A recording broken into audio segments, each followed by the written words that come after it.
Okay, another question. Once again, tomorrow night, Wednesday night, that's Wednesday the 25th of March, I'm going to be doing a BlogTV frequently asked questions, basically for Wicca. If you want to ask any question about Wicca, please do so. But it has to be respectful and relevant. So, I wanted to do another of the FAQ series, and basically this stems from another question from that same email. This is a long email, can you tell? So anyway, she said, also, because I live in a Christian household, there are certain things that my parents wouldn't permit under, quote-unquote, their roof. Like ritualistic acts and different Wiccan tools. Can you still be Wiccan if you don't take part in rituals on a regular basis? Well, first of all, Wiccans believe it's pretty necessary to attune yourself with nature, but you don't need to have ritual tools or a lot of fanfare to do that. And by all means, you're not Wiccan if you like miss a holiday or something, you know. But there are small ways that you can revere the gods. You know, recognize the holidays, keep yourself in tune with nature without any kind of, you know, ritual tools, fanfare. You don't need to draw a pentagram on your face or anything like that. It's not necessary. So some easy, you know, just some things that I wrote down about this. First of all, Wiccans recognize that the world is a magical place. So therefore, you don't need to have special sacred tools or special, you know, even sacred space in order to consider yourself to be a magical person. The reason that we use these things is because metaphor is a very powerful tool in shaping consciousness. And our consciousness is, of course, you know, one of the most magical things about us. Have you ever just stopped to wonder and just awe at, you know, what it's like to just be alive, to be aware, you know, to be here and to have, you know, consciousness? I actually started having those feelings and kind of, you know, awing at the idea of consciousness when I was like 6 years old, and understanding that we were conscious one moment and not conscious the next, and you know that consciousness is a tool, you know. I mean, like, that's how we make decisions, that's how we, you know, shape our lives. And so consciousness, awareness is a very important thing, and it itself is magical. Now, our consciousness shapes our intent. So in other words, those things that we are aware of shape what we want, what we feel, you know, and what our goals and what our will is. So, you know, if we are, for example, aware of the fact that we're hungry, then our intent is going to go to get food, you know, to satisfy what our consciousness perceives we need. So the magical world is no different than that, you know. We are conscious of a need, for example, a need for, you know, psychic energy, for example, and our intent wants to go seek that out. And so, you know, what we do to shape our intent and to help, you know, kind of hone that idea is use metaphor and symbology that surround that idea. For example, you know, if you want to do a spell for money, for example, you're going to use green candles, you're going to use gold coins, you're going to do it on a full moon, which is for, you know, bringing energy towards you and everything like that. And there are energy components to those things, but the real energy and the real intent lies inside the caster, and that would be you. So you don't need any of those things to do magic or to do ritual. You don't need to utter a word to do ritual. You need to have this consciousness up here focused on your goal. And if you can focus without all the fanfare, by all means do it. And some people can switch their consciousness from, you know, their lower mundane self to that spiritual higher self with a blink of the eye. It takes time. I mean, like, I'm not going to say that's an easy thing to master, but you can do it. And when you do that, you know, when you're able to shift to that higher consciousness, to, you know, to kind of liberate one's consciousness to the archetypal level, to then manifest from that archetype what you need. Once you're able to do that, you don't need any fanfare. I have done some of the best magic while driving my car.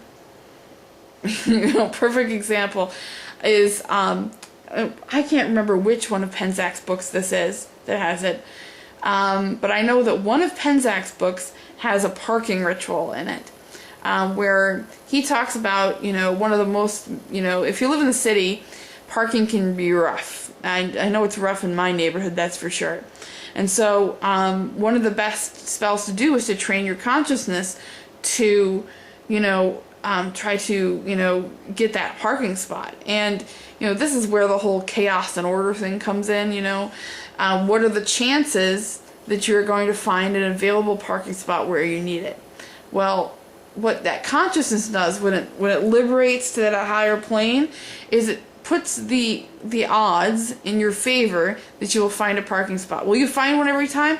Probably not every time, but your chances of finding a parking spot when you do that trick will be higher. I know, for a perfect example, I do that trick, I find a parking spot 90% of the time. My husband does not do that trick, he finds a parking spot 30% of the time. There's your odds.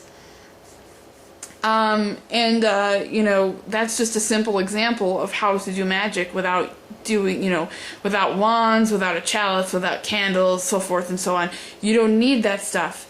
You know, I'm not going to say that, you know, that stuff doesn't aid to your energy, that stones and herbs aren't powerful magical tools. They are, but your most powerful magical tool is right here. And right here. Not boobs. Anyway,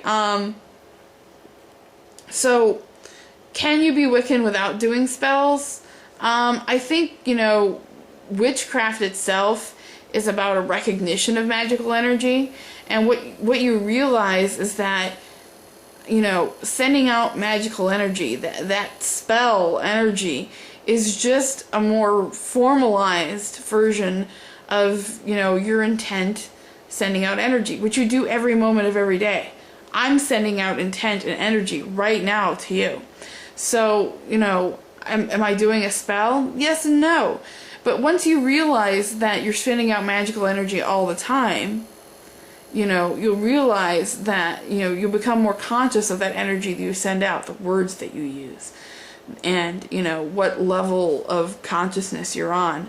And I think that's one of the reasons my videos are so successful, is because I'm conscious of that. And I use words and I use tones of voice and stuff like that. I'm not going to say I'm perfect. That manifests the type of energy that I'm trying to get across. And I think that it's a very powerful tool to have that awareness of that. So, you know, living a magical lifestyle is more about awareness than it is about standing in a ritual circle, you know. And I'm not saying that sacred space and ritual circle aren't great things. They are, and they do aid your magical rites, but they're not necessary. And neither is having every book in the world, and neither is, you know, having, you know, the biggest, baddest athame on the block. Those things are luxuries, just as much as having an automatic car is more of a luxury than having a stick shift. But the stick shift can still get you from A to B. So here's the stick shift. The athame is the automatic. You see what I mean? Like, I'm trying to, like, give you a good metaphor for it. As for, you know, hiding things from your parents, I don't believe that you need to do things in your parents' house if they disapprove of it. I think that's utter disrespect, and it'll add to a bad negative energy to your rituals. So if your parents do not approve of you doing certain things in your house, you must respect their wishes. But you can find other places to do magical workings. There's probably a forest preserve or a nearby park or the yard or a friend's house or some place that is okay for magical workings. But at the same time, like I said, every act that you do is a magical working. So if they don't want you burning candles and chanting in their house, then don't burn candles and chant, but they can't stop you from thinking. And that's, common sense. They can't stop you from dreaming, and dreaming is a very passive type of magic. They can't stop you from eating, living, breathing, and those are all magical things. It's just that they don't think of them as magical. So if they don't want you burning incense, and they don't want you, chanting, and casting, and doing big formalized rituals in their house, don't. Because it'll just add negative energy. But just be a conscious being. Be in tune with the earth. When the full moon comes, step outside and just absorb it. Put a jar of water on your windowsill and let the moon, the moon rays get in there and absorb that.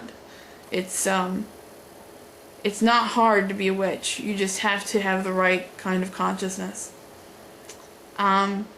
Yeah. If you have any questions, let me know.